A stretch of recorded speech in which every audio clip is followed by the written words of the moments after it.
नमस्कार व्यूवर्स। तो आज का हमारा टॉपिक रहने वाला है कि छत का सरिया कैसे बांधा जाता है, जो कि मैं आपको लाइव साइट से भी दिखाऊंगा और अपने 3D एनिमेशन के थ्रू भी समझाने की कोशिश करूंगा। हाउस कंस्ट्रक्शन में सबसे टफ काम जो होता है वो हमारा स्लैब का कास्टिंग से पहले जो सरिया बांधा जाता है उसका रहता है। तो चलिए स्टार्ट करते हैं अपने इस वीडियो सेशन को। तो सबसे पहले तो हमें क्या करना है कि हमारा जो भी बीम जाएगा हमारे छत में, वो हमें डिसाइड कर लेना है कि उसका साइज़ क्या रखना है। साइज़ के अकॉर्डिंग उसमें सरिया जाएगा, क्योंकि हमारा स्लैब का जितना लोड आ रहा है वो सारा लोड बीम के थ्रू कॉलम में जा रहा है, उसके बाद वो नीचे सॉइल में जाके वो ख़त्म हो जा रहा है। अक्सर लोगों के दिमाग में ये कन्फ्यूज़न रहता है कि जो हमें छत का सरिया बांधना है वो कितने कितने का होना चाहिए।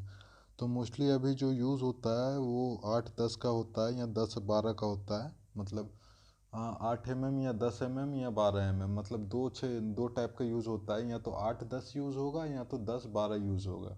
As per design, as per span, मतलब सारा छत का अलग होता है। आपको लोड के हिसाब से हमें सरिया देना रहता है, तो वो आपके जो स्ट्रक्चर इंजीनियर है उससे कंसल्ट से आप कर सकते हो। और मोस्टली ये होता है कि बीम में जो हमें रिंग देना है वो रिंग आप देख पा रहे हो दोनों तरफ से हुक बेंड है।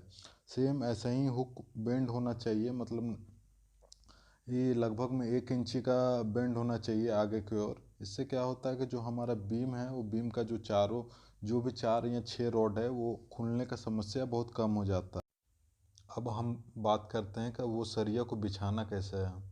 जैसे कि आप यहाँ पर देख रहे हो सारा शटरिंग किया हुआ है, और शटरिंग के बीच में सारा बीम हमारा गया हुआ है और कॉलम गया हुआ है। तो आप देख पा रहे हो कि सारा एक स्क्वायर या रेक्टेंगल टाइप का सारा शेप बना हुआ है, कोई इरेगुलर शेप नहीं है। यहाँ देख रहे हो जितना भी सारा बॉक्स बना हुआ है, और ये बॉक्स के अनुसार ही हमारा जो सरिया कैसे जाएगा वो डिसाइड करना पड़ता है। दो तरह के सरिया बांधे जाते हैं, एक वन वे स्लैब होता है, दूसरा टू वे स्लैब होता है। अब इसको हम समझते हैं। हमारा वन वे स्लैब में क्या होता है कि अगर हमारा कोई भी यानी 4 कॉलम के बीच में जो हमारा स्लैब आ रहा है, वो स्लैब का अगर लंबाई और चौड़ाई के बीच में जो अंतर रहेगा वो 2 से ज़्यादा हो जाएगा। मतलब कि जो हमारा लॉन्गर स्पैन रहेगा और जो शॉर्टर स्पैन रहेगा, अगर वो दोनों को हम डिवाइड करते हैं, longer span by shorter span, वो अगर हमारा 2 से कम रहा तो वो हमारा टू वे स्लैब रहेगा। अगर वो चीज़ हमारा 2 से अधिक हो जाता है तो वो हमारा वन वे स्लैब हो जाता है। क्योंकि वन वे स्लैब और टू वे स्लैब में क्रैंक अलग अलग जाता है, अलग अलग तरीके से जाता है, इसी चलते ये दोनों स्लैब अलग हो जाता है। जैसे कि यहाँ देख रहे हो ये हमारा क्रैंक मुड़ा हुआ है। ये जो हमारा क्रैंक रहता है वो अल्टरनेट रहता है, मतलब एक एक छोड़ के अगर आप 5 इंची सेंटर टू सेंटर स्पेसिंग में आप अपना सरिया को बिछा रहे हो, तो उसमें क्या करना रहता है कि एक सरिया को छोड़ के दूसरे सरिया में हमारा क्रैंक तोड़ना रहता है। वैसे ही दोनों तरफ क्रैंक टूटता है। जैसे यहाँ देख रहे हो दोनों तरफ से क्रैंक टूटा है, बट अल्टरनेट को यानी क्रैंक तोड़ा गया है।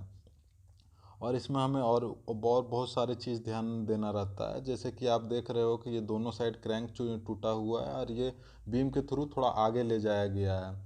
लगभग में हमारा जितना क्रैंक से हमारा बीम तक का डिस्टेंस रहेगा, उतना डिस्टेंस हमें और आगे लेके जाना है, दूसरे स्लैब तक हमें उसे कंटिन्यू कर देना है। उससे क्या होगा कि हमारा जो अगले स्लैब का जो सरिया रहेगा ऊपर में जो एक्स्ट्रा बार आएगा वो बार हमारा वही सेम सरिया कर देगा। अगर हम बात करें कि हमें किन किन बातों का हमें ध्यान देना चाहिए, तो हमारा सबसे पहला चीज़ आता है कि दो सरिये के बीच में हमारा क्या डिस्टेंस है। दूसरा चीज़ आता है कि हमारा जो स्पैन है, स्पैन के अकॉर्डिंग हमारा स्लैब का डिज़ाइन किया गया है कि नहीं, उसके सरिया का डिज़ाइन किया गया है कि नहीं। और हमारा नेक्स्ट चीज़ आता है कि हमारा जो कंक्रीट कवर है वो कंक्रीट कवर हमारा लगा है कि नहीं।